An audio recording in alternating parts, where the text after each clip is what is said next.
पांढरकवडा नगर परिषद गटनेतेपदी आतिश तानाजी चव्हाण यांची निवडीबद्दल शुभेच्छा. पांढरकवडा नगर परिषद निवडणूक अवघ्या काही दिवसा अगोदर निवडणूक पार पडून निकाल जाहीर झालाय.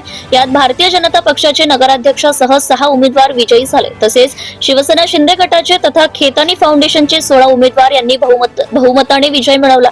शिवसेना शिंदे गटाचे शिवसेना शहर प्रमुख तथा नगरसेवक विशेष म्हणजे आतिश तानाजी चव्हाण यांची शिवसेना शिंदे गटाचे नगर परिषद उमेदवार यांची गटनेतेपदी निवड करण्यात आली आहे. ही निवड जिल्ह्याचे पालकमंत्री संजय राठोड, खेतानी फाउंडेशनचे प्रमुख सलीम खेतानी यांच्या आदेशानुसार शिवसेना जिल्हा प्रमुख यवतमाळ राजूदास जाधव यांनी जिल्हाधिकारी यांच्याकडे पत्र दिले. या निवडीमुळे शिवसेना शिंदे गट व खेतानी फाउंडेशन मध्ये उत्साहाचं वातावरण दिसतंय.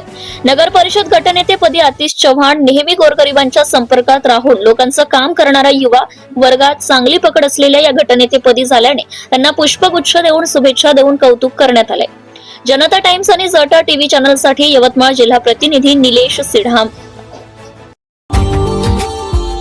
Subscribe now and press the bell icon.